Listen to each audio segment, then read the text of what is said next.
Hey, I guess we're live, ladies and gentlemen. I want to welcome you guys back to another episode of Fun with Mike and Friends. And today's guest is none other than Mr. Life Beyond the Sea himself, Mr. Reekay Velez. How you doing today, sir?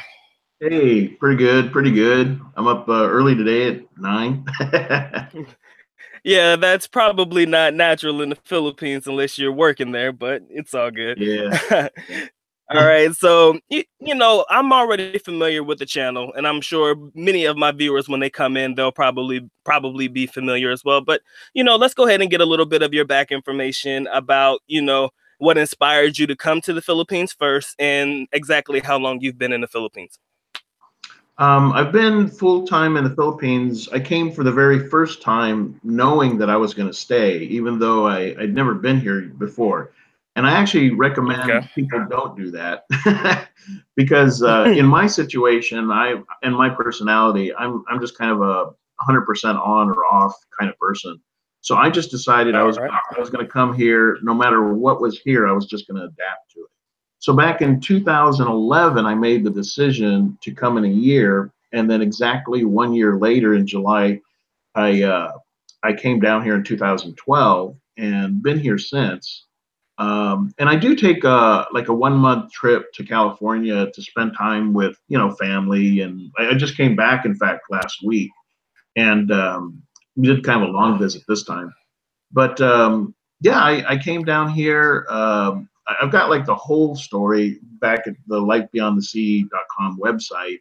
Just go in the upper right corner how it started, and there's a whole article there about how what led me here.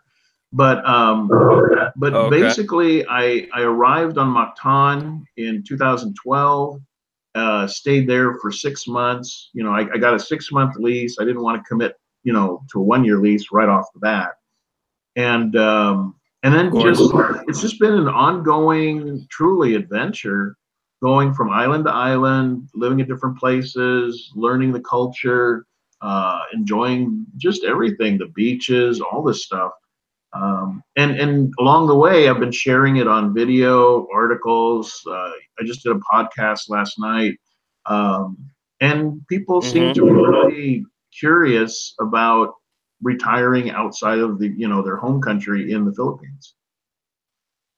What I've noticed the most about some Filipino people is they really like to hear foreigners like yourself and others come on and blog or vlog it, more or less, to show, family members back home or other people in the country how us as foreigners view their own home country. So I think that's probably one of the main reason that a lot of people really do get attracted to like show channels like yourself, like yours.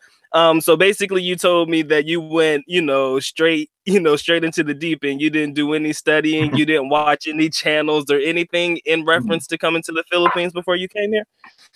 There really wasn't much. I looked. I mean, there was like two guys. One of them has since then, I learned later he was kind of flaky. He's been blacklisted from the Philippines. And all he really had on his show was he lived way out in the boonies, in the province of Negros Oriental. And his videos, the only one that had any value was kind of sort of showing, how he lived like in a nipa hut. He was living Filipino, and his toilet was this hole, 20 feet from the house. And Yeah, but that that's how really they live. yeah, and that didn't help me because just seeing that and not knowing anything else about the Philippines, I would not have known. In fact, I came here thinking I will never see another mall the rest of my life. And turns out the malls here are nicer than the ones back in California. So there was very little.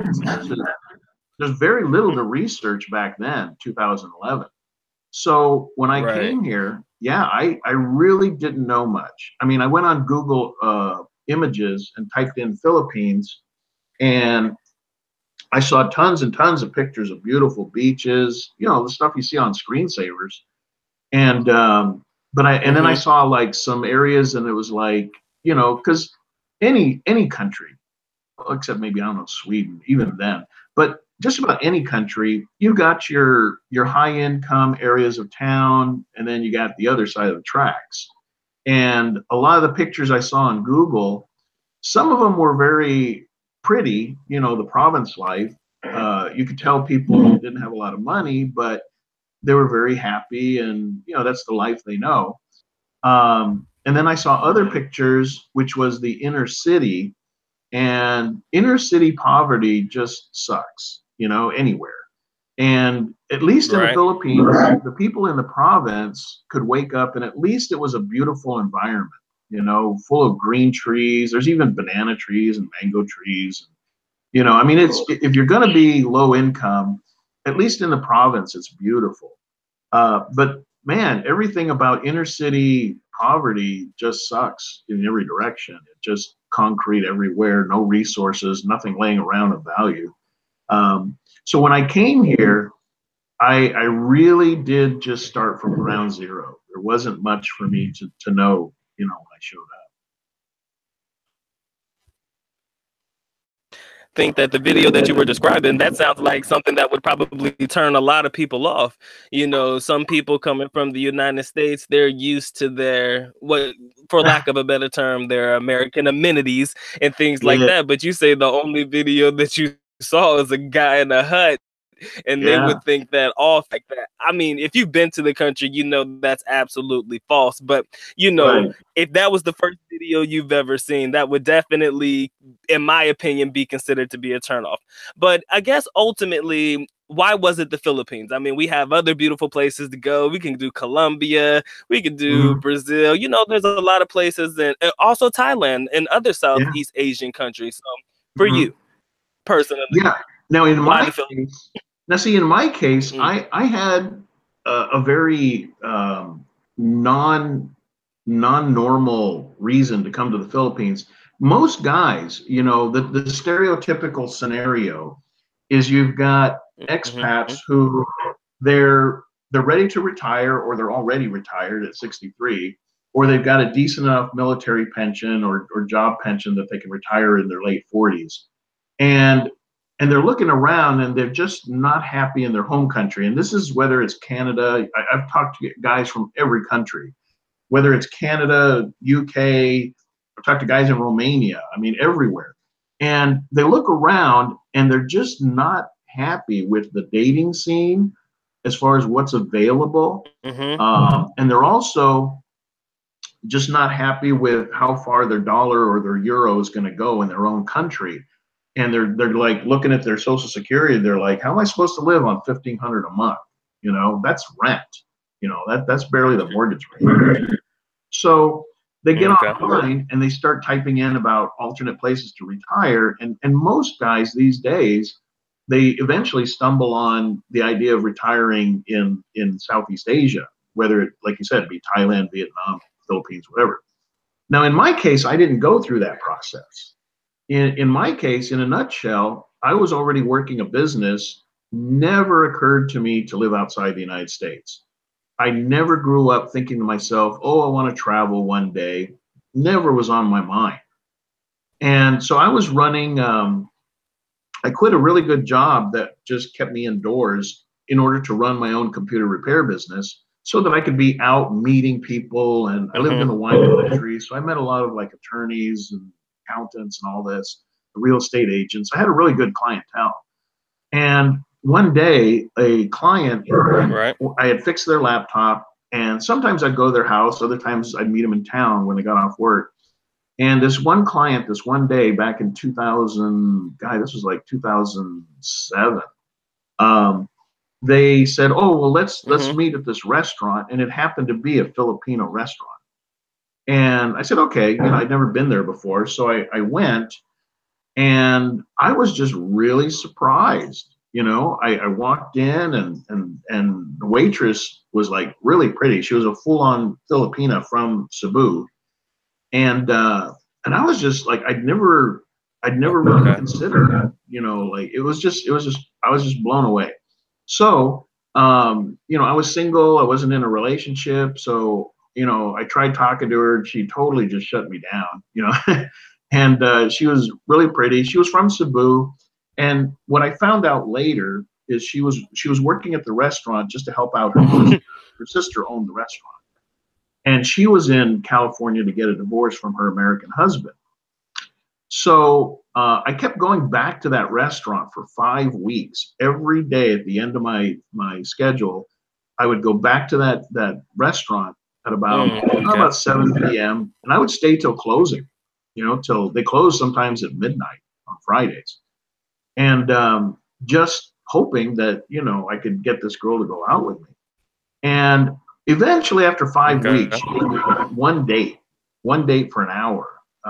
And then she literally, like at the end of the date, she said, "Okay, I got to catch my shuttle." And she got on a plane and she was gone. She went back to the Philippines. So I only had one hour date with her. But we kept in touch. And this is getting around to the reason why I moved to the Philippines. Is we ended up dating for 2.5 years, and Mm, she okay. and it also turned out she wasn't just a waitress. Turned out she was extremely wealthy. All right, I go mean, ahead. like really wealthy. Like again, my experience is not. I can't think of one Bro. guy I've met in 5 years who had the same experience I had, where they're dating a Filipina who says, "Hey, do you wanna like hang on to my Mercedes while I'm gone? Just drive it around, take care of it." you know. So she had a ton of money. So she was able to fly since she had her own passport. She was able to fly to the U.S. and be with me every 3 months. She would stay 3 months, go back and forth, running her business in the Philippines. And the reason that I decided to go to the Philippines was because on 4th of July, I went to an Indian reservation to go be, just like check out their powwow. And and I was on the phone with her, and I'm describing all this stuff that I'm seeing. And I said, "Man, this sucks. It's like I'm in the middle Mm-hmm. of this really cool cultural thing, and you're way over in the Philippines. And so I got that day was when I decided, okay, I'm gonna go to this nearby. They have a on the Indian reservation, actually just outside of it, they have a big casino. So I went to the bar and ordered a glass of wine, and I told myself I'm not leaving this place until I decide what I'm going to do about this relationship. And I ran through my options, and I thought I can break up with her. I could leave things the way they are. I could try to convince her to come to the U.S., which there was no way she was going to do that. She did not want to live in the U.S. She Mm-hmm. had a huge business, land development business here in Cebu. So the only option left was for me to consider moving to the Philippines, which, like I said, I never in a million years thought I would do that. All But right. I think I sat there 3 hours, and when I decided, well, yeah, I'll go to the Philippines. I started thinking then, okay, well, how is this going to impact my life, my kids, my family? I mean, my kids were already in their 20s, Mm-hmm. and my mom's still at 83 in great health, but just, what would be the ripple effect on me transplanting myself into another country? How would I earn money? Well, that I could do because everything I did, I could do online. I could fix computers. I could do websites. I had some rental income, still have rental income, excuse me, going on. So I thought, well, I can swing the money, and I can just dismantle the business. And then I finally got to that point where I said, I'm going to do it. I'm going to do it. It took me 3 hours to figure it out, but I finally said, I'm doing it. So I had never been to the Philippines. I hadn't done a piece of research. I just thought whatever I encounter, I'm going to adjust to it because I won't go into my whole life history, but I mean, I've had some really hard times in my life when I was a kid. Nothing close to what some of the people here in the Philippines have endured. But still, I thought, I got enough grit that I can do it. I can make it work. So that's how I came to my decision, was to spend time with the Filipina I'd been in a two Sure. and a half year relationship with. And now she was in, like I said, she was in California getting a divorce from her husband. And so being in the Philippines, since the divorce was not yet finished, in the Philippines, it's illegal. It's to commit adultery to be with a Filipino woman. So I couldn't just show up here and start taking her to the movies and going out dating and whatever. Her husband could Sure. have us both thrown in prison. You know, I mean, and a lot of guys don't know that. So, but I knew that, and so when I came to the Philippines, she lived in Cebu. I moved to Mactan so that we wouldn't be on Hmm. the same, island. And it was all clandestine. We would text and we would meet at the movie theater. She would come in through one door, I'd come in through another door, and then we'd sit next to each other, watch the movie, leave out separate doors. Um, a few times we tried to walk around the mall together, and because of her business, she knew everybody. I mean, she knew attorneys and people at City Hall. She knew everybody. And when we bump into people, she would say, "Oh, I'm just showing this foreigner some of my properties." But it's like that excuse was getting kind of old. So we couldn't really date. And about 6 months later, here I am in the Philippines to see my girlfriend, and I can't spend time with her. I would see her like 2 days a month. And the rest of the time, I'm wandering around the Philippines Mm. trying to get an idea of my environment. And after about 5 months, her husband, who had been already moved out from one of their houses, he got like seriously, gravely ill. And she started Mm. taking him to the hospital, and finally the hospital said, "Well, he's not going to live very long. Just take him back to your house and make him comfortable. He'll be gone by Christmas." So that's when she told me that she was going to move her husband back into the house and that he needed full-time care. And even the 1 or 2 days a month, we'd be lucky if we had that anymore. So, and she didn't know how long he was going to last. And as it turned out, he was bedridden, I think, for about 4 years. He passed away Mm. almost exactly a year ago, March of 2017. So, since her and I couldn't continue the relationship, we just mutually agreed, well, you know, she said it's my obligation. And this told me a lot about Filipinas, is that a good Filipina woman is very good. I mean, here she was madly in love with me, but and this guy treated her rotten. I mean, he cheated on her every day for like 10 Mm. years. He treated her rotten, but when his health went bad, despite my advice to do otherwise, her response was, he's still my husband. It's my obligation to take care of him. And I reminded her, well, what about all the cheating and what about all the name calling and all his temper tantrums and all this? And she goes, well, it's still my obligation. And I was like blown away. I was like, man, you know, any other woman would have just dropped him, you know. So she was committed to helping him. So I just said, okay, well then do what you're convicted to do, take care of him, and and then we're still friends, but she's got her own life now and all that. So that was the beginning of me. I was now in the Philippines. I didn't know anybody. I mean, I had no expat network. I It took me years before I realized there were expat networks on Facebook. um, I didn't know anybody, and I was pretty much in the Philippines on my own. Mm. So I moved to Bohol, and I kind of isolated myself for about 10 months. And those who have seen those videos from Bohol, I would go 3 days. I wouldn't even see another human being. I mean, I had my bamboo fence locked around the house. I lived at the back of the barangay, a couple miles outside of town, outside of Tagbilaran. um, I wouldn't even visually see another human being. I was just out in the boonies, and I would go walking around at night, even though people would tell me not to. But Mm. and actually, looking back on it, I'm like, man, I must have been insane, because there's like meth heads running all over the place. Um, but I just took that 10 months to kind of like I did a lot of writing. I wrote articles all day. I shot video, edited, and then I had to go to town to upload it because there was like hardly any net signal. It was a really good, I call it my Robinson Crusoe, experience. I was literally just isolated, other than who I talked to online, with less than a megabit per second signal. Um, so it's been an evolution, this whole adventure over the last 5 years.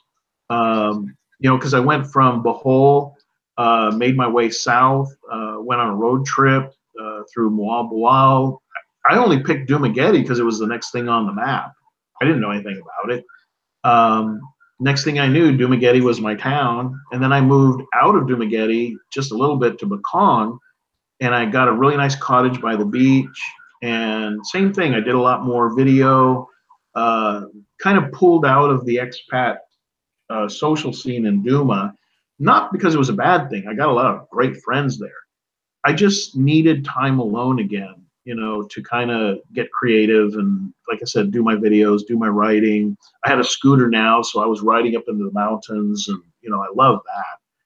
So each place I've been to has been a different experience. Now I'm in Cebu since October 2017, and I told myself, okay, well, now I'm gonna do the whole metro thing. I'm gonna get a nice condo, and I'm gonna enjoy Ayala Mall. I'm gonna enjoy all the Marco Polo and having wine out on the Blue Elephant rooftop, and just enjoy the nicer, more, I don't know, the nicer things that the Philippines has to offer. Because as I met different expats, man, that's a pretty yeah, decent.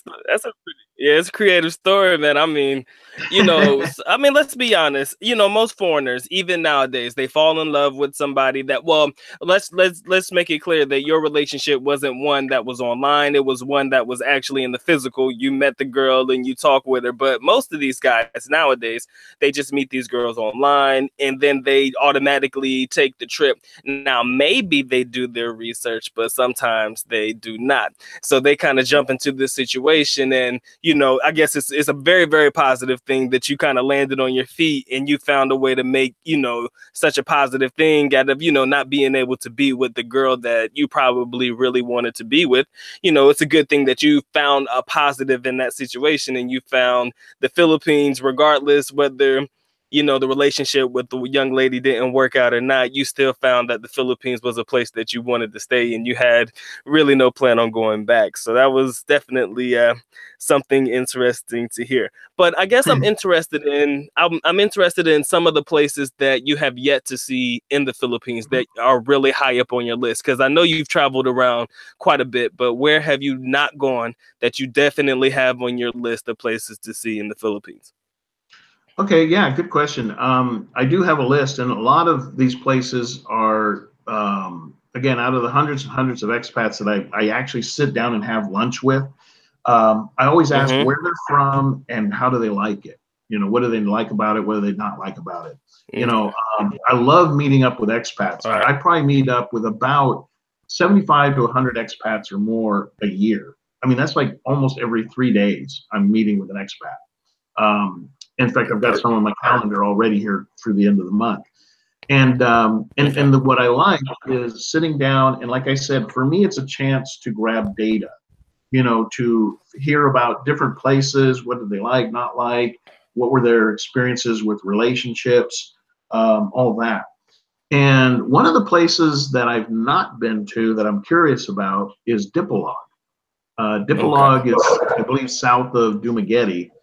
And just seems to be a well, how do I put this in a nice way? It's just from the pictures and the things they've said about it, it seems like an ideal, clean, nice place to be. Now the first question I always have is like, how's the internet? Because so much of what I do is on the internet. And what I found is that if you're talking about Wi-Fi, Wi-Fi is very spotty and sucks no matter where you are. But if you get situated in a place, either with a rental, like the place I'm at now, I'm only here for 30 days, and then I'm going to go to another rental. But it comes with a fiber line for internet. So if you're hardwired, if you're in a place that's hardwired for internet, whether it's DSL or fiber, you can get a pretty steady, reliable signal. So any place now that I consider, as long as they have DSL or fiber available, it's a workable place. So Dipolog is one place I'm curious about. Another place is Baguio, which everybody, I don't know, I've heard like three different pronunciations for Baguio, Baguio, Baguio. I don't know. I can't pronounce Chinese cities either, so I'll just do the best I can. But Baguio is interesting because it's kind of like almost like a Colorado experience. They've got we call it pine trees, higher elevation. They get rain, they get fog, they got strawberries. It's a college town. They got fiber optic. Cost of living is pretty low. You can get a really nice condo for cheaper than you would get here in Cebu. So there's a lot about it. Now, the downside is that you're kind of going on like a 5-hour road trip on a bus from Manila to Baguio. And the last part of it is going up a winding, twisting, turning road. And you just kind of hope you're going to do it when it's not raining. So it's kind of isolated. Once you're up there, it's a huge hassle to come down the hill and do anything else. Whereas in Cebu, you could go take a taxi 15 minutes to the pier and you can take off anywhere, or the airport, you know. So Baguio is interesting to me for the internet and the university mindset because it's a university town. They have these work hubs, which are very popular in Vietnam. Work hubs where you can go in. It's not a net cafe. It's not where you got a bunch of kids playing video games. It's a quiet work office environment, and most of them are very nice. It's almost like a cross between Starbucks and a library. And you pay, say 300 pesos for the day, and you can plug in your laptop. Actually, you can go wireless. They've got high-speed internet. They got coffee. They got snacks. It's basically your office for the day. You can get a closed office or you can get an open area. And you can find them here and there, but Baguio really makes the point to make those available 24 hours a day. So for a net junkie like me, that's a big draw. So there's Dipolog, Baguio. I will probably scoot through different places near Luzon, only because I've heard it's very pretty. But me personally, I just can't see settling down, in that area, only because of the typhoons. All the typhoons head towards that area. I just don't want to be. I don't want to be one of those guys on the news, floating on a piece of styrofoam in 5 feet of water, waiting to be rescued. Yeah, that's gotta be a horrible thing to imagine. Now, of course, I have to mention that my time in the Philippines was spent the majority in Davao City. Have you ever had a chance to visit the Mindanao region or anywhere in the Mindanao region or Davao City itself? Have you been? Only CDO, Cagayan de Oro. Now I do have a friend online I've been wanting to meet. I don't know if you know him, Dave Phelps. He's a vlogger. Yeah, cool guy. I really like him. He's a cool guy, very articulate. Does a good show. He kind of comes from a military mind. Well, he does. He has like a military background and all that. But I would go to Davao just to hang out with him for a week. He's a pretty cool guy. Just had a baby recently, not too long ago. And so Davao, I would go down, check out Davao. He's been there for like, I don't know, like maybe a year or two. And then, like I said, I went to CDO. I have a really good friend there, Patrick Hoffner, and he's a really cool guy too, big Irish guy. And spent some time there checking out the brand new SM Premier Mall and the surrounding areas. It was nice, but it didn't really call me. Like I think it's because the city is bifurcated. Like you got the downtown where all the big malls and everything are. And then you have to go through a short 10-minute windy road that you cannot walk. You got to take a taxi. And then to get to a residential area where we were at. And I didn't like the idea of, like being separated from town. Because here in Cebu, I can walk out the door and I'm at IT Park, and there's tons to do. Last night I was at Chugbo Mercado my girlfriend and I just, having dinner, walking around, just enjoying the nightlife. So other places that interest me, let's see, there's the coastal area. Not many people talk about it. I think they're keeping it a secret. It's the coastal area southwest of Baguio. So if you pull up Baguio on Google Maps and you look at the southwest coast just below Baguio, I've talked to several people who live there, and they say it's just phenomenal. Good internet, coastal cities, beaches, beautiful, clean. They love it, and the fact that they seem to want to keep it a secret so that nobody goes down there tells me that it's definitely on my curiosity list. Now, one other place I do want to check out is Palawan. I've been all this time, but Palawan is so far out of the way. I've just never fit it into my travel, But Palawan is a mixed bag. It's a distance. Yeah, and it's a mixed bag. Everybody I talk to that's been there, on the one hand, they say it's beautiful, it's pristine, it's like walking into a screensaver. It's just beautiful, beautiful, beautiful. But then the next breath, they're like, well, you can only do that for like a day or two, and then they get bored. You only Very true.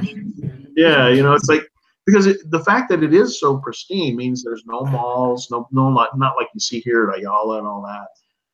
Everything has to be imported, so it's a little bit more expensive. There's some drawbacks, So, but I'll get to Palawan eventually. If I did go, I would go up towards the north. I guess that's the northeastern end, up near Princesa, Nido, and all that. Now, a non-Philippine place that I'm very much interested in is Vietnam. Specifically Da Nang. I'd probably want to still also check out Ho Chi Minh, Saigon, but Vietnam is high on my interest list because of the internet, the infrastructure, the food. I love Vietnamese food. So Vietnam is also a place that at some point I will, get out there. So those are some of the places that I'm interested in. Definitely, I can see how Vietnam would be appealing because I've also had that on my list also. But we have a question from the chat that asks if there are any work hubs in Dumaguete. Do you know of any work hubs there in Dumaguete? I know you talked about them in Baguio.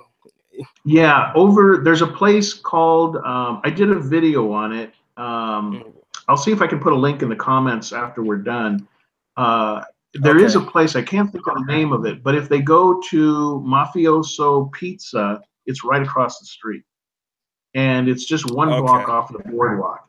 And all it is a door, but you go upstairs, and it's kind of cool the way it's set up. They got like these little, I don't know how to describe, they're almost like clubhouse type things. You climb up on a little ladder, and then you got like a little clubhouse up there just for you.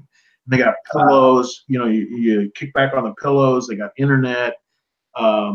It's pretty cool. But they got that workplace there in Dumaguete.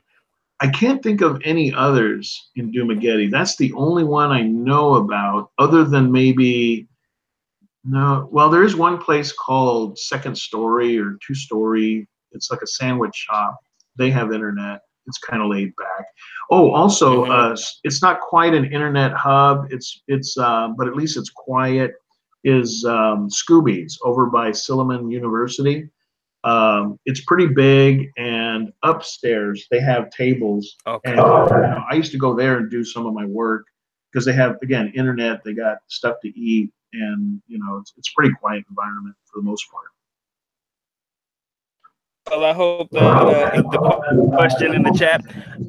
So I guess I want to ask, how was your pickup on the language? I mean, I see you're spending most of your time in Cebu. So are we big on Cebuano right now, Cebuano, or you're pretty much, you're probably in the same boat with me. You kind of know it, but you're not like mastered it yet. So if you had to rank yourself 1 to 10, go ahead.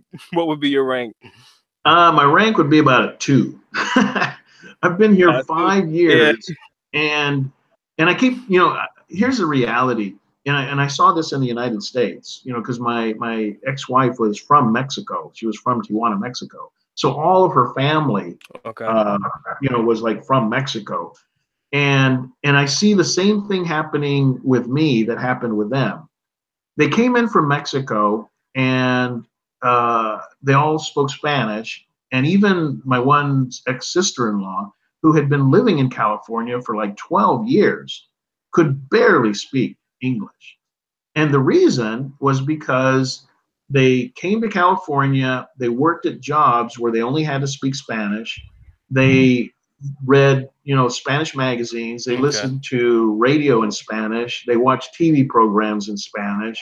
So they never really learned English, you know, not well. I mean, and and when I came now, I've been here 5 years in the Philippines. English is taught in the schools, so you can walk up to any Filipino, especially under 50 years old, and they will know English and you can talk. So the impetus to learn the language is not heavy on you. I've learned phrases, Hmm. but I can't put sentences together. Like, I can say thank you, salamat, and, whatever, como está, the usual hello and how you doing, that kind of thing. But I keep Okay. telling myself, if I had spent the last 5 years in Vietnam where English is not predominant, I'd probably be fluent in Vietnamese right now, because you have to, you know. Whereas here, you can get by your whole lifetime without learning the Sayan or Tagalog. I do think it's a good idea, to learn the language. And one of my resolutions for this year is to start using little 3x5 cards, and just put a sentence, English, Visayan, just look at it every day, and hopefully it gets in my brain.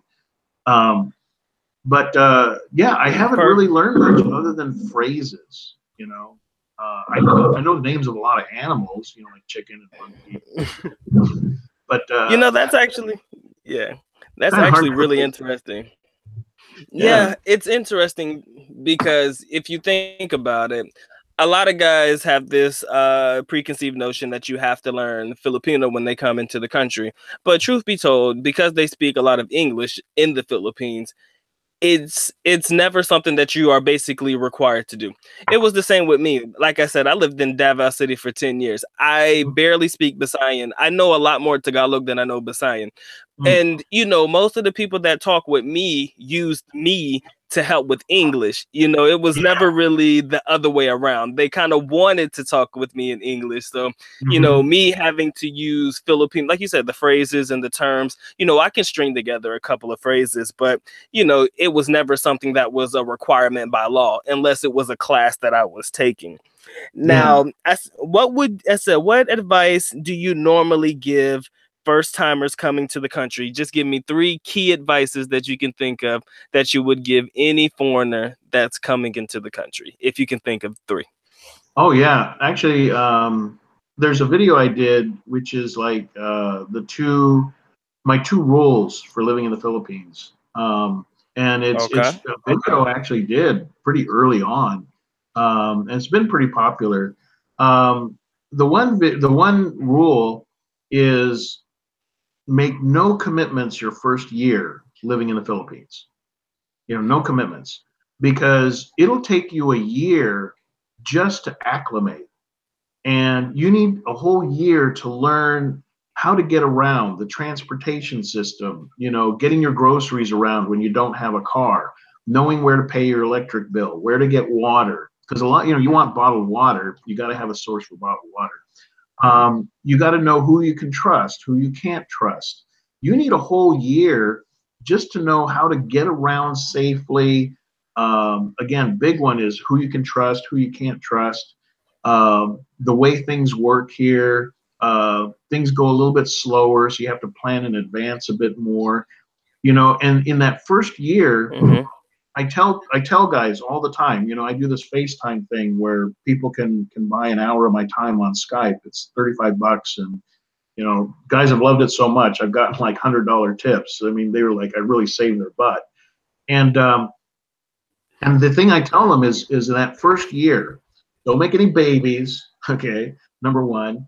Don't get married your first year, and don't start a business in the Philippines your first year.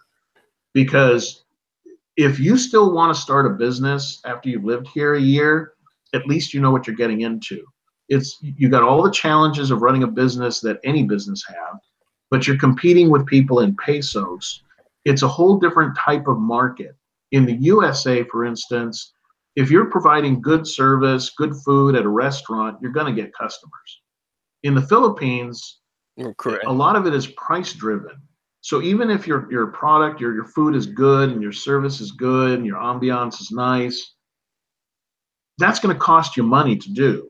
And if you're priced up 2, 3 times above the guy right next door or the 8 guys next door who are also doing Italian food, pizzas, or whatever, you'll be really struggling to get that business off the road, on the road.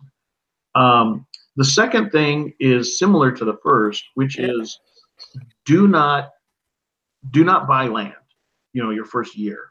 I am amazed at how many guys come here and they have a girlfriend they've been talking to on Skype, and maybe they tell themselves, okay, I'll wait on the marriage. But 3 months they're in country already, the girlfriend is saying, hey, my cousin's got this property for sale, or we're going to get married next year anyway, let's just buy this land. And I'm amazed how many guys say, oh yeah, I'd love to have an acre by the beach, because you can do that here. You can get an acre by the beach way cheaper. I mean, try doing that in California. You better be Charlie Sheen, but here you actually can, for like $35,000-$40,000, you can find a small island and get an acre out by the beach. But the problem is that as a foreigner, it's not going to be in your name. You can pay for it, but you're not going to be the one who owns it. It has to be owned by a Filipina. So they put it their first year. Guys show up, they're in love, they buy the land. Of course, it goes into the Filipina girlfriend's name. And then at that point, man, it's like that's when everything hits the fan. Either she's a very loving, loyal, faithful woman, and they build their house and they have a great life together, or she's like, thanks for the house, get off my land. And it's in her name. There's no recourse, nothing. And I'm surprised how many guys will buy a house, put it in the Filipinas name, their only boyfriend, girlfriend, and even if they were married, he still has no right to anything. So I'm surprised how many guys their first year they start shopping for land, or they're like, oh, I'm going to open a bar. It's like, oh, everything it'll be just like cocktail. I'll open a bar and I'll run it. And I'm going to have a great day every day, just making tropical drinks out by the beach. And then they start realizing the corruption that's around, and well, you got to pay this guy, you got to pay the police guys, you got to pay the mayor, you got to pay, and the next thing you know, you're paying so much out, you can't make a profit. So my big advice kind of all falls under the umbrella: make no big commitments your first year. That's really, like, if they just remember that one thing. Everybody has a price. Yeah, because if you don't know the country and you don't know how things are done, or you don't know who you can trust, the last thing you want to do is put your money in someone else's trust, whether it's land, business, any of that. But I would say really it's all under that one umbrella. Is take the first year to just get used to the country, how to move around, use the ferry systems, the domestic flights. So in reference to, let's say, okay. Yeah.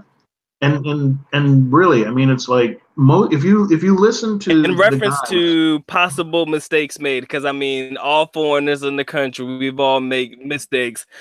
Mm-hmm.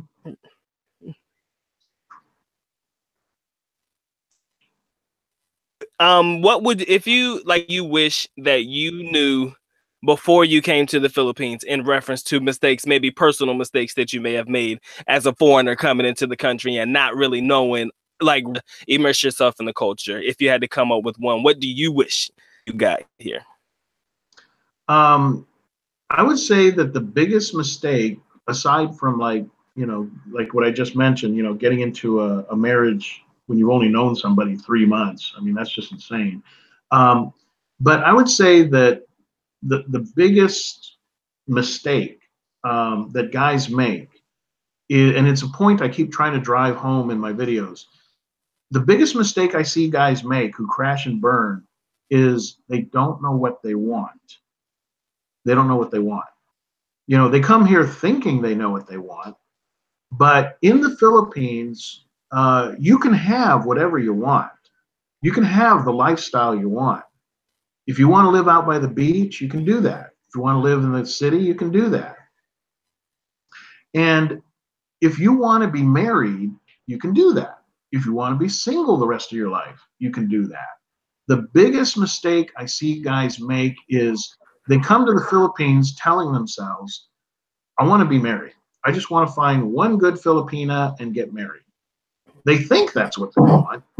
And then they get here and they realize how popular foreigners are. And the next thing you know, they're married.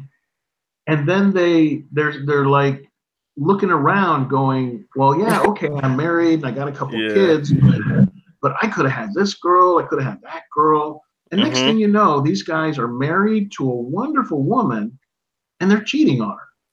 Now they're spending their time out at the bar and they're hanging out with bar girls, or they got some freelancer or some college girl on the side. And I'm the kind of person I hate with a passion to see an unhappy marriage. You know, Part of that's because of when I was a kid and seeing my mom and dad before they divorced. I don't like seeing people unhappily married. I've seen the pain that women go through. And so the biggest mistake guys make is they don't take the time that first year to just be a single guy, get used to the land, and really have a soul searching experience where they ask themselves, okay, I'm retirement age, I'm 50, 60 some years old. Do I really, really want to settle down, start a new family, take on say a single mother with kids? Do I really, really want to do that? Is that my bliss? Is that what's going to make me happy? Or do I want to be single the rest of my life, kind of date a woman here, date a woman there? What do they want? Because if they don't know what they want, they're going to get halfway into it and then they're going to be miserable. You know, there's, I'll tell you a story about this one guy. I met him when I first arrived in Dumaguete. He was a viewer of the channel, wanted to meet with me. So we met at this Italian restaurant. We were sitting there talking. And he told me the story. Now, he wasn't that old. He was like 45. And he started telling me a story about how his first year in the Philippines, he'd been there for about 8 years. His first year in the Philippines, he met this woman, this Filipina. And she was wonderful. True blue. She loved him. He was crazy about her, but he didn't know what he wanted. Okay. Now, what he should have done is dated her for 2 years. And if he still wanted to marry her, he should have married her. That would have been what I would say is the best case scenario. Instead, he was with her for about 10, 11 months, almost a year. And he knew in his gut she was a good woman. And he knew he loved her. And he knew he even wanted to marry her. But he looked around the landscape and he thought, this is great, but I think what I want is I want to be the chick's boy. I want to run around. I want to like be with a different girl every day. And he took out his phone. He showed me hundreds of pictures. I mean, we didn't sit through all of them, but as fast as he could slide them, different girl every day. He had spent the last 7 years dating girls, everywhere, But he would just date them, go out with them for a day or two, and then he'd move on. So the whole point of his story was he said that after about 2 years of running around as a chick's boy, he realized he made the biggest mistake of his life. He spent to that day, total of 7 years. He said, I've been trying to find a woman like that And because of the lifestyle I've lived, Okay. I'm not even the same guy I was 7 years ago. He goes, I can't find a woman like her. He tried going back to her, but she was already feeling burned and moved on. She was in another relationship. So he said he had spent 7 years and was still looking, trying to recapture that special kind of relationship he had with the first one. All because he didn't know what he wanted.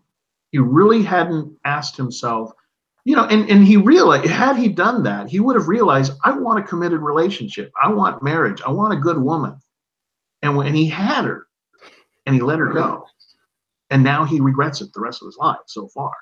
Now, I'm sure that if he gets his act together and he resets his vision, there's lots of good women in the Philippines. It's just that his habit as a chick's boy is to run after the girls who are not marriage material. That's his problem. So, yeah, I don't know. That's what I see as the biggest Correct. mistake guys make. They don't know what they want, especially when it comes to relationships. They really don't know if they want to be married and settled down, and they don't know if they want to be the chick's boy. And they've got to figure that out because, I'll tell you an amazing thing. Well, to you, you probably will relate to this, because you've been here for so long. But since we're addressing a lot of guys that have not been here, if you've been living in the UK, the US, Canada, Australia, whatever, where the dating scene is really dry, I mean, it's just nasty. And if somebody was to tell you, well, you could go to a country where you could engage with a beautiful woman, just any day of the week, and you could develop a relationship with her and all that, what would you do? And most guys would be like, oh man, I would have a different girl every 2 days, and just make the most of it. And that would be bliss. That would be, like heaven on earth to just have all these women so accessible. But I've been through that period, and I've talked to lots of guys that have been, some are still doing it, and some have kind of like gotten past it. And the reality is that kind of a life, you have to almost change your personality to settle for that, because it doesn't bring, when you only know a girl for 2 days or even a week, you don't have the depth that comes with a relationship. I mean, you probably don't even remember her name. I mean, it's like there's just nothing like a real relationship where you're investing emotionally with a person, you get to know them, you know their history, their background, what they like, what they don't like, you can have fun together. I mean, you can't duplicate that in 2 3 days 3 times a week with different girls. So what happens is you go through months and years, living out this supposed dream of having all these women, only to realize there's more to life than that. There's a whole dimension of connecting with someone's soul that only happens in a long-term relationship. And so what happens is the guys who go chasing after the chick's boy fantasy, they get burned out, and Correct. whether we're talking about, if you've walked around or just talked to guys from Angeles who live there permanently, or guys that only hang out in Pattaya or Bangkok, whatever, mainly the red light districts. I met a group of guys who were these guys really were just full on sex bats. That's all they did out in Bohol. It was a group of about 5 guys that I talked to. And these guys went through literally 1 or 2 girls a day. I mean, that's all they've been doing for 10 years. And they were like zombies. They were like drug addicts. They had nothing going on in life. They didn't go to waterfalls. They didn't go to beaches. They didn't go to live music. They didn't date. They didn't do anything other than just burn through sleeping with a new girl every day. And they had no zest for life, nothing. They were like zombies, So that kind of lifestyle long term does have an effect on a guy, to the point where, he can't even believe that love is available. He can't even believe that love exists. even though there's all these guys happily married all around him, he's convinced there's just no such thing as love. You know, they're all users. They're all just wanting money. So to me, a guy has to really think it through. What kind of life does he want? Yeah.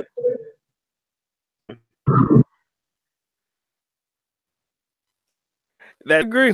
I mean, if you live the lifestyle of the, the chicks boy, and you want a different girl every now, some people they do get burned out, but that's only if they're looking to marry in the long room.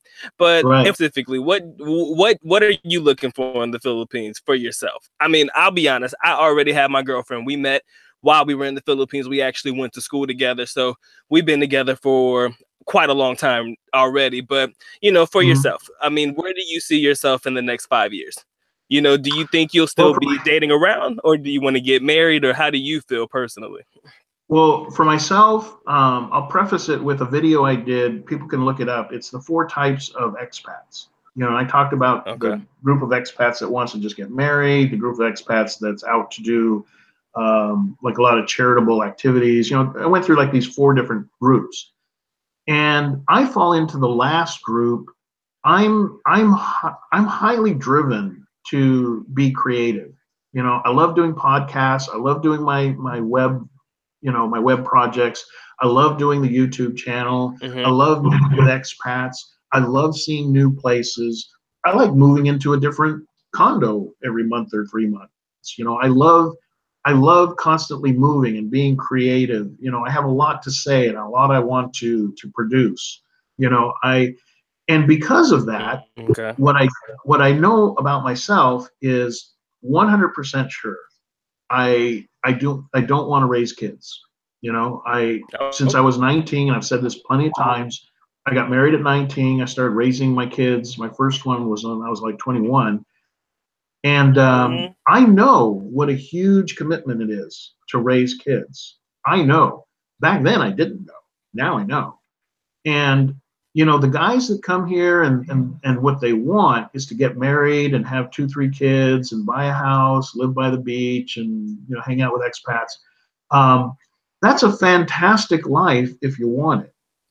Me, I don't want the white picket fence thing. I don't want a house and kids and a dog and a cat and whatever. I don't want that. I want to create. And I know that in order for me to do the projects I want to do, I have books that I want to write. I've got like 3, 4 Mm-hmm. books that I want to write. Um, and what I learned in the early part of my life is that if you're going to be married and have kids, they come first. All these other projects you want to do with writing and all these other things, those get put to the back burner. And 30 years go by and they're still on the back burner. And that's if you're a responsible parent and husband. That's the way you do it. If you've got 2 hours at the end of the day and you want to write a chapter in your book, or your wife and kids are there, they need your time. If you're going to be a responsible husband wife or husband father, you close the laptop and you go kick the ball around with your kids, and you spend some time hugging your wife, and they have to be priority. So it's one or the other. That's how I look at it for me. Is I know I want to do all these projects, but at the same time, I don't really want to just settle for the whole chicks boy experience. Like I said, I've done that for periods between relationships, and it's again, it's like, you can give it its pros and cons, but altogether, I am the kind of person that I want a deep relationship. Now, here's where Okay. I and several other guys I know are in the same boat. We know that we don't want to raise kids. It's not even a matter of making kids. It's like we don't even want to date a single mother who has kids. Okay. Um, Mm-hmm. and I know that I don't want to raise kids and or have them under the house, kind of a thing, under my roof, because I have all these other things I want to do. But I also know I want a woman in my life long term. Here's the problem. I mean, biologically, it doesn't matter just the Philippines.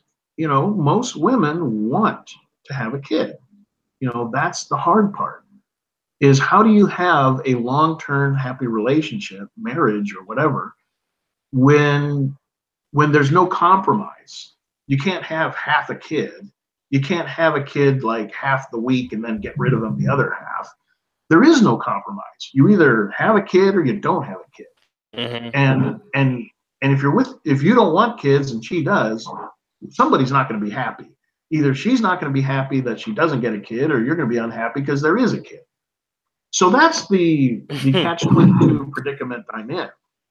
And it's the Right. predicament that a lot of people never really understood when I broke up with Lynn after 2.5 years. Her and I got along fantastic. But I looked at the future and I'm like, can I really expect a woman who wants a kid or will want one at some point to sacrifice and not have a kid? You know, and so it was like the most gut-wrenching, painful year of 2017 for me to realize, you know, sure, I could stay together with her and I get what I want. I get the great relationship and everything with no kids. But then when I'm 85 and Mm-hmm. she's 55, you know, I'm not going to live forever. I drop off, her parents drop off, and she's left there, 55 years old, no kids, she's out of the job market, she's out of the dating market. You know, where does that leave her? You know, I could be selfish and just say, I'll just get, you know, stay with her for, you know, good for me. But I couldn't do that. And you know, that's what a lot of people never really understood is our breakup had nothing to do with how well we get along. We got along great. It was, how can I Mm-hmm. really even let her make that sacrifice? You know? So I'm in a very, and a couple of guys I know, we're just in a very bad spot to be surrounded by so many wonderful women, and we want a long-term relationship, but then there's that baby issue. Now, the only resolution comes from finding a woman who is unable to have kids and has accepted that, okay, they can live a life without kids because they have a medical issue that prevents them from having a child. Um, so that's the only kind of glimmer of hope, you know. Now, logically, you know, you're asking like, where am I going to be 5 years from now? Um, my only answer to that is hopefully happy, you know, happy, however things turn out. For me, Yeah, that's pretty happiness, much. Go yeah, ahead. for me, happiness does not include waking up and having 3 kids pile on me. I've done that. I've done that. It was great, but I don't want to do it again because I got a lot of stuff. Excuse me, a lot of stuff I want to catch up on. I do want a companion, though. I don't want, again, I don't want women just drifting in and out of my life. I want, you know, right now I'm with a wonderful woman, Risa, and you know everything's looking fantastic. Okay. She's great company and everything, and you know there's some concern there that she's, you know, not able to have kids, and we're going to look into medically seeing what the deal is there, and kind of verify if that's an issue, Okay. because that will settle a lot of questions, you know, for the both of us. So I mean, yeah. Go ahead. Go ahead. You're good. yeah. So the only other, you know, option logically is, you know, because I thought it through. I'm a very analytical person. Is I thought, well, okay, so I find a woman. The other alternative is find a woman, a Filipina, who already has had her kids, and her kids have already grown up and moved out, which would mean that she would be somewhere in the area of like 45 or so. Um, At least. Yeah. yeah, you know, but the thing is, I've only met one woman who was 50 that I dated for a while, and you know, her daughter was like 22, and but she had a well, at the time, a 6-year-old son, and you know that wasn't going to work. You know, but as a companion, she was mature, she was traveled, you know, all that. Um, Mm-hmm. but then I think, well, you know, if my only option is to be with a woman who's older, in her late 40s or even early 50s, it doesn't really appeal to me. I may as well just stay single. So I'm in a bad spot because of what I want. If I wasn't Okay. so driven to creatively do the books and videos and things that I want to do, if I could make myself, and I tried really hard to talk myself into doing the whole kid thing in order to stay with Lynn.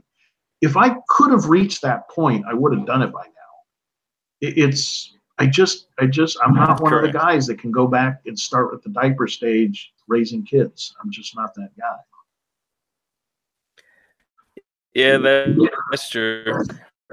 I can see that. And I mean, I guess if I have to ask this, I guess even if you're going to date someone who's in like their we'll say 20 to 25 range or older in their 30 range, you have to expect that it's highly likely that they still have babies on the brain. So in reference to dating women in that particular age range, you're likely to still run into that same problem like quite often, I assume. Oh yeah, yeah. I mean, again, it's a universal drive.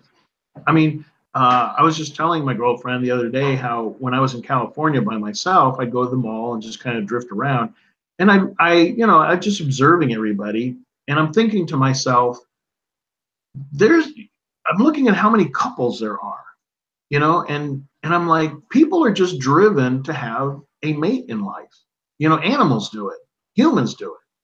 It's the most natural thing to want a mate in your life who shares your life experience. And having babies is just as high of a drive. Now, me as a man, I've done it. I've already had my 3 kids. I've already done the whole parenting thing. They're adults. Now they're 30 years old doing skydive videos. I mean, they're on their own. So, I hate to repeat myself, but I don't want to start at the baby stage again. Now other guys do, and God bless them. I'm happy for them, but that's not what I want.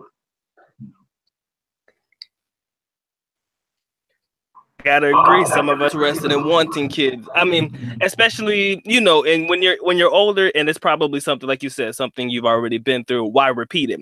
But I guess I would be interested in, how would you summarize your channel, and what would you say, like for somebody who has never seen your channel, how would you summarize it, and what would you tell people it is all about? I would say the simplest way to describe my channel is every video is one of two things. Um, it's either what I call show and tell, just like show and tell when you're like fourth grade. It's like, hey, I'm at this Okay. beach. Here's where you can find it. Here's what it costs. Here's here's what you can enjoy about it. Here's this hotel. Here's this restaurant. Here's what I like about it, don't like about it, whatever. Show and tell. That's a big chunk of my videos. And I've got a ton of them on Dumageddon, but also Cebu and all the places I've been to, Boracay. It's show and tell. That's like half of my videos.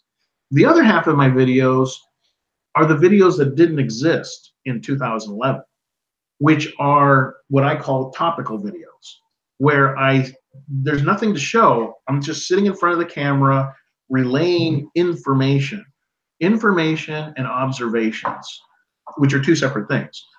Information, stuff like, how to do your banking, what are the immigration Mm-hmm. requirements, empirical information. And then the other part is observations. What I have learned about the culture, society, dating, like the Bachelor channel, that was born out of all this data, both personal and hearing all the stories from all these expats and guiding them through to a solution about dating in the Philippines. It's not just information, it's observations about how things work here. The dynamics are completely different from Western culture. So the dating and Correct. experience is different from the Western culture. So my whole channel is one of those two things. It's either show and tell, different places, all that kind of stuff, or topical discussions to relay information that people can use. I got no use for who said something bad about me and all that nonsense. I don't even participate in that because that doesn't help the viewer. The viewer's Okay. retirement plans or vacation plans are not helped by knowing that some guy called me a jerk or something. It's no point doing that. So that's my whole channel is, and when I first started the channel, I asked myself that question. I started the channel back in May of 2013 after I'd been here about 9, 10 months.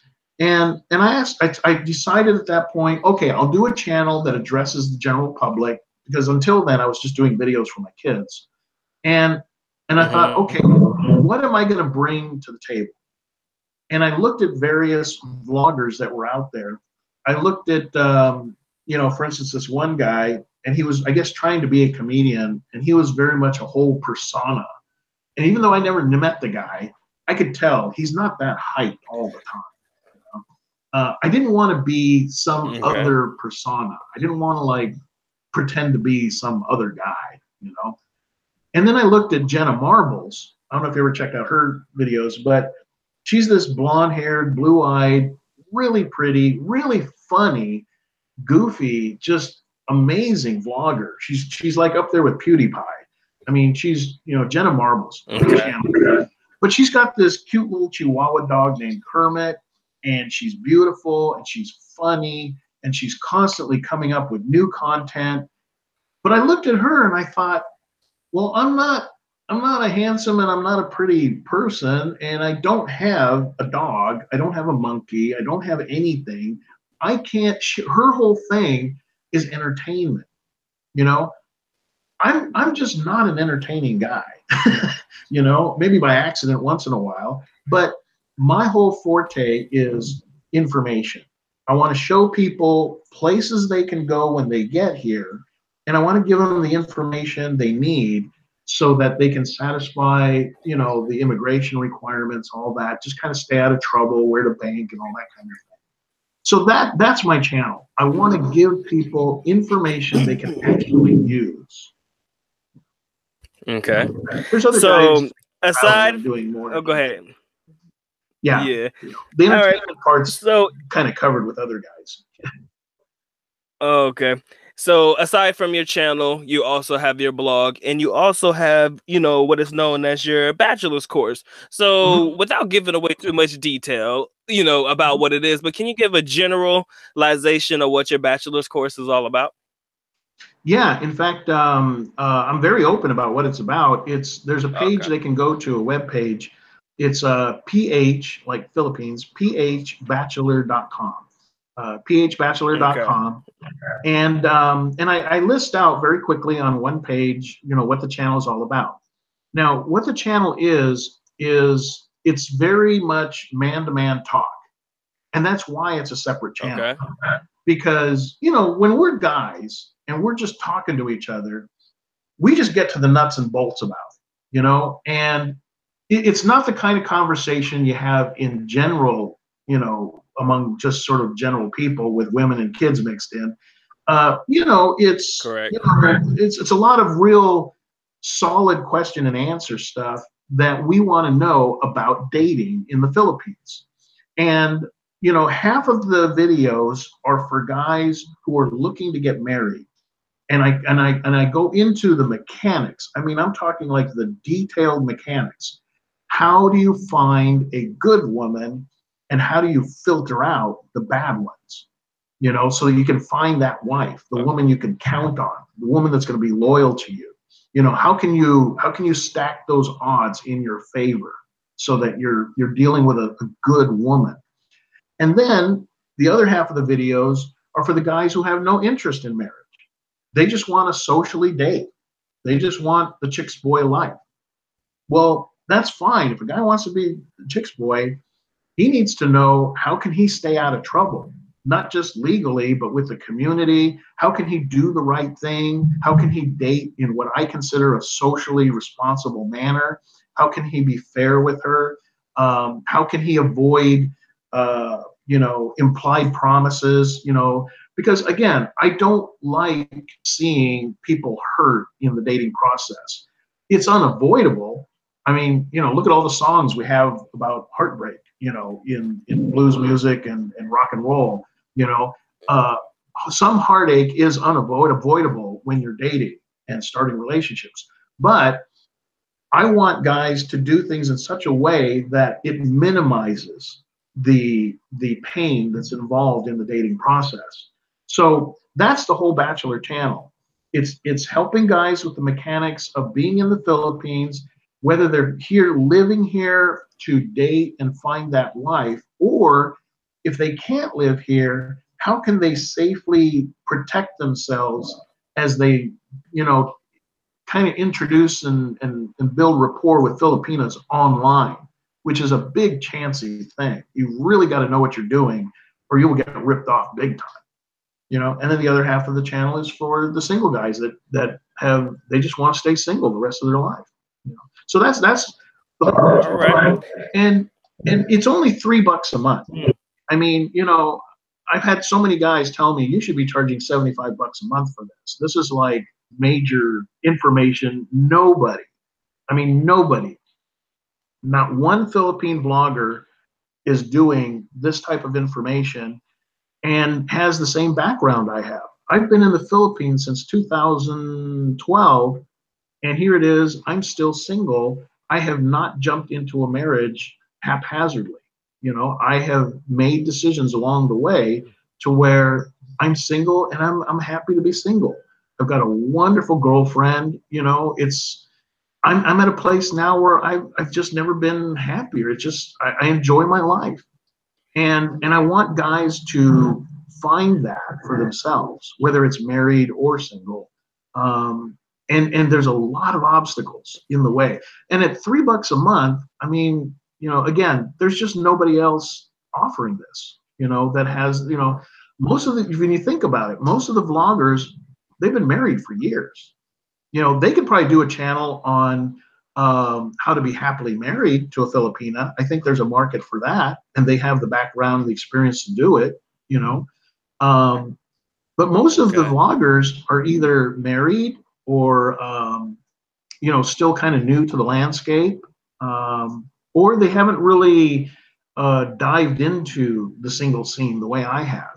You know, I'm the sort of person that if I'm in a relationship, that's the only person I'm with. That's it. You know, I don't like cheating around. You know, I'm not a prude. It's just that it makes life complicated when you try to do that. But when I'm not in a relationship, then you know, I'll go ahead and I'll date whoever crosses my path that, you know, catches my fancy.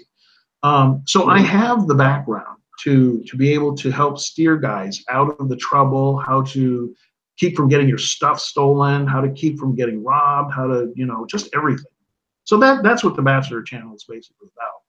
phbachelor.com. All right. I had a question. The question was, what is your personal criteria for a good Filipino? What do you believe are the attributes or the traits of a good Filipino woman? I mean, for you or for any guy you think would be interested in dating Filipino women. You know, this is what amazes me. I talk to so many guys who go from one bad Filipina to the next bad one to the next bad one.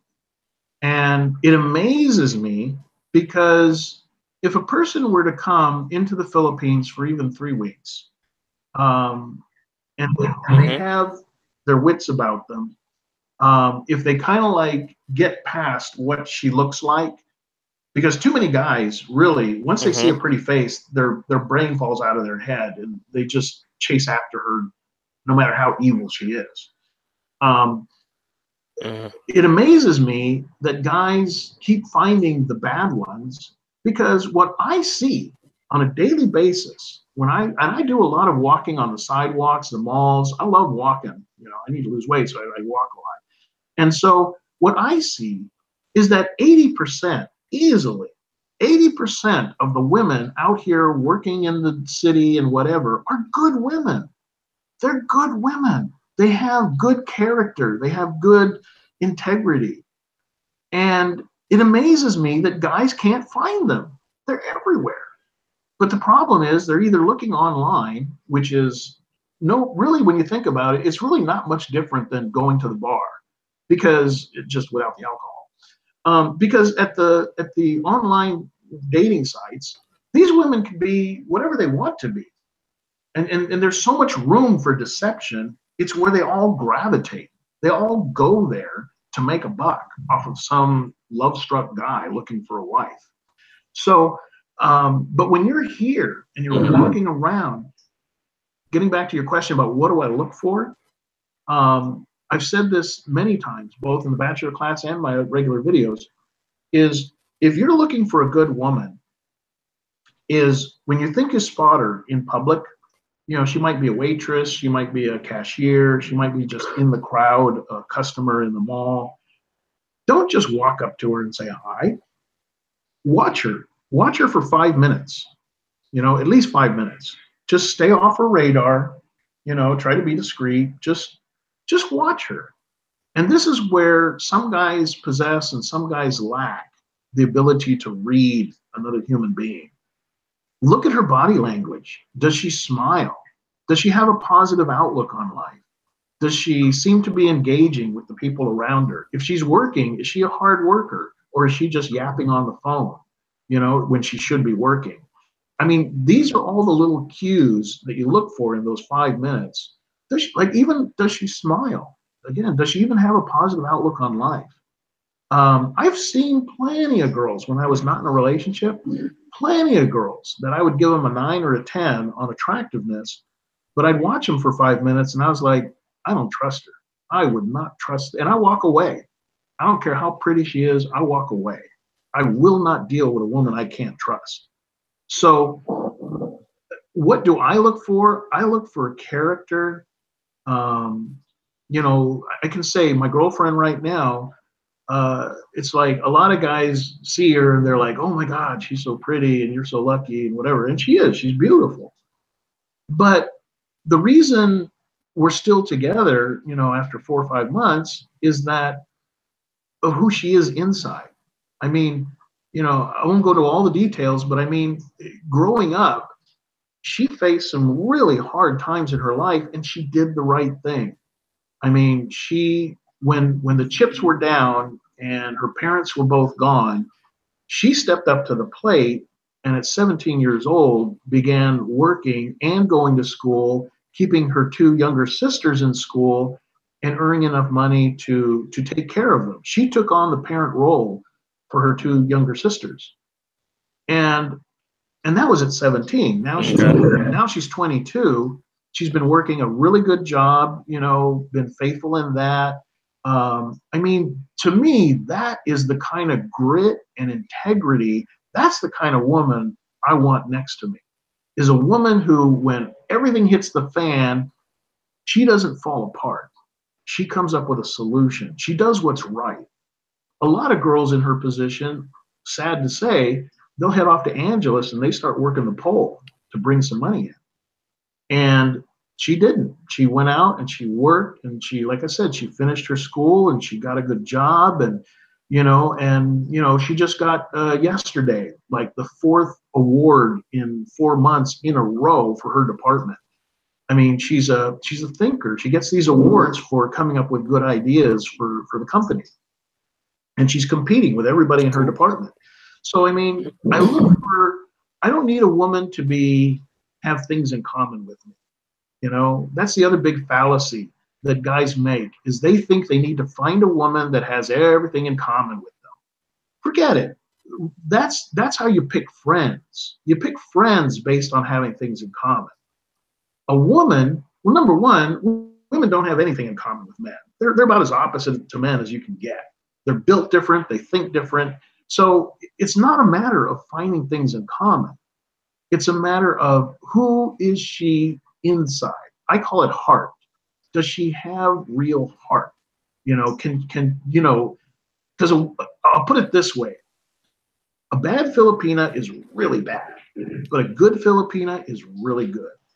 I mean, it's almost like there's no middle ground, you know, and you find a good one, they will take a bullet for you, you know.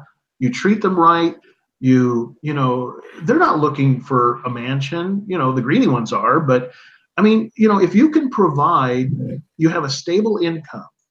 You know, I'll give away a big secret from my bachelor's course here, you know, share it with your viewers here.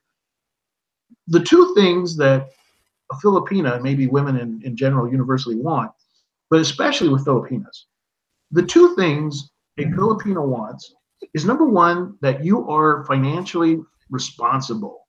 You're bringing in income, whether it's retirement income or you're working a business online, you're taking care of business. You are financially stable. Not that you even have to be rich or even rich by Filipino standards. You're just a responsible person when it comes to finances. That's one big thing. The second thing is that you can provide the emotional needs. For the emotional needs they have, you're faithful. You're not a cheater. Because no woman wants a guy who, can put food on the table, but he's out cheating on her when she's not around. No woman wants that. Just like guys. Guys, they don't care how pretty the girl is. If she's just a real wench to live with, she's got a bad attitude and everything, man, it's like that ain't gonna last. Guys with any kind of sense who are not a doormat, they don't care how pretty she is. If she's got a bad attitude, she's got to go. And so I would say that is that what I look for is character. Too many guys settle for a pretty face. It's sad to say, but they settle for a pretty face and a nice figure. I won't deal with a woman who just looks good in a photo. I got to be able to trust her. She's got to have character. So that's what I look for. All right. Well, in reference to what you were saying, you did say that you kind of fall back and you trying to observe. In that respect, some people may call it stalking, but I do step back a little bit and I try to see a little bit about the girl. But for me, I think my reason for staying back and probably looking at a girl from a distance is to see if she's with somebody. Because sometimes, Yeah. they may be in a relationship. That would be my reason for, falling back. Because I don't want to have to talk to this girl in the mall and she's with a guy already. So, yeah, I'm not, yeah, go ahead. Yeah, it's good you mentioned that because I've dodged that bullet several times. I see a girl, she's like cool and everything, and I'm still in the 5 minutes. I'm just kind of observing her, and then her boyfriend or husband comes back from the bathroom, and I'm like, okay, all right, good There's thing I always didn't go somebody. chat her up. This could have gotten ugly. Very true and very fast. So, Right. those are all the questions that I have for you now. I do appreciate you for stopping by and giving a little bit of time on the channel. But if there is any final words you would like to leave with everybody listening right now, the floor is yours. Okay, I guess the only thing I would leave guys with, and again, a lot of guys who are just now considering the Philippines, is I understand financially, not everybody can just drop their life and move out here. Not everybody's a lunatic like I am. But if the best you can do is to come in for 3 weeks and kind of survey the area, whatever. If all they can do is come in for say 3 weeks twice a year, 2 vacations, I would say my best advice I could give them is do not try to arrange for a Filipino to meet you here like online. Don't. Just come here with no girl lined up, get your hotel set up, have your cash worked out, and then walk the streets and walk the malls. If you're looking for a relationship, do it in person. Doing it online is like just asking for problems. You know, there are wonderful women here. Again, I would say 80% of the women that you bump into that are working a job or, going about their life, they're pretty responsible, decent, good women, you know. But you're not gonna, and so many of them, you're never gonna find them on a dating site. They're not on a dating site. They're too busy, working their job and being at family functions and all that. I mean, so that's what I would probably want to leave guys with is if you want a great experience, come with no real plan. Just come here planning to check out some beaches. I have a really good friend of mine that he had a bad experience his first time coming to meet a girl he met on the dating site, and it all just went horrible. But he liked the Philippines, so he came back 6 months later. So right before he came over, he goes, well, how can I make things go better? And I told him exactly what I told you now. So he did. He went to Moab Boal, had no women lined up. He was just going to snorkel and swim and eat food and hang out and drink some beers.